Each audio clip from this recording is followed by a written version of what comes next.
Today,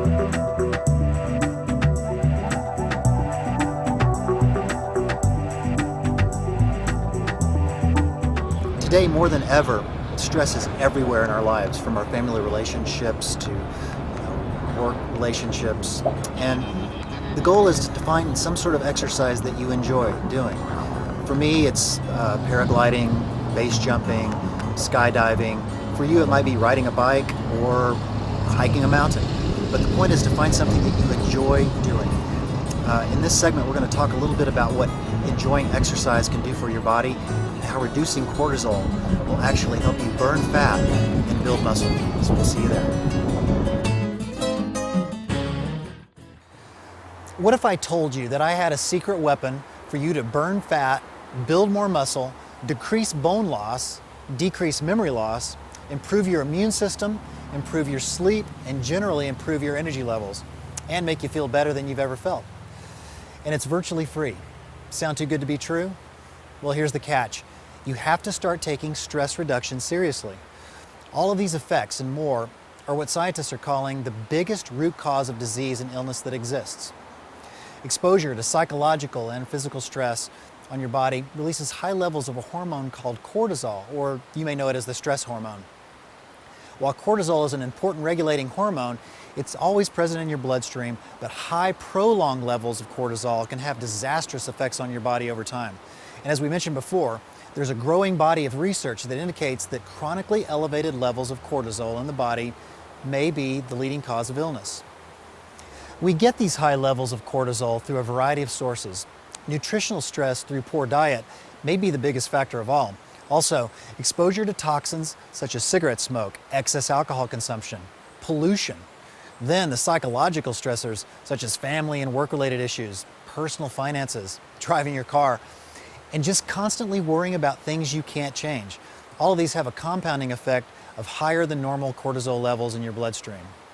And it all adds up to what's termed as chronic stress. You're most likely in it right now.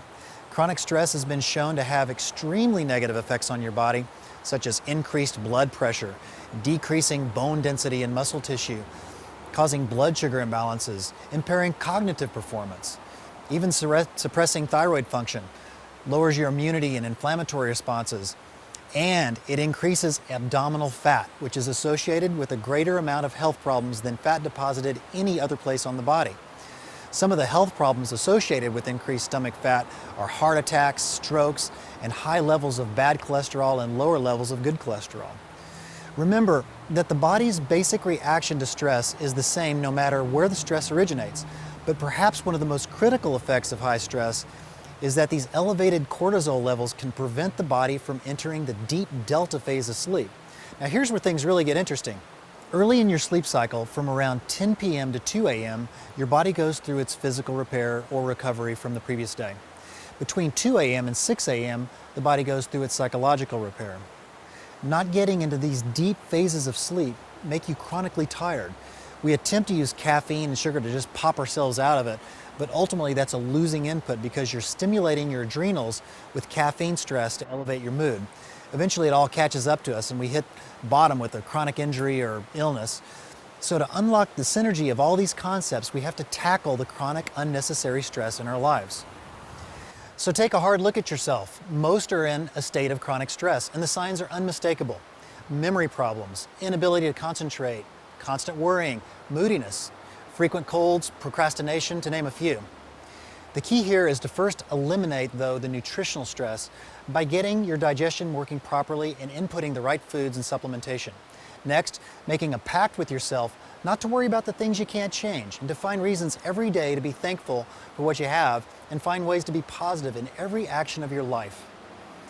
A great start could be the driving test. Most everyone is stressed while driving a car. This is a good place to start because it's easy to address just by making a habit of putting on some calming music while you're driving or listening to a self-help CD or uplifting story can have a dramatic effect on driving-related stress. Conquering the driving stress for many could be a tremendous beginning to other stress reduction techniques.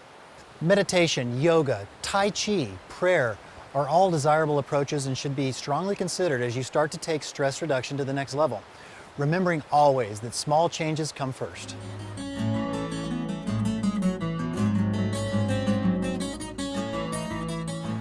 So, in our first segment, we talked about a program of small changes for overall wellness and improved health.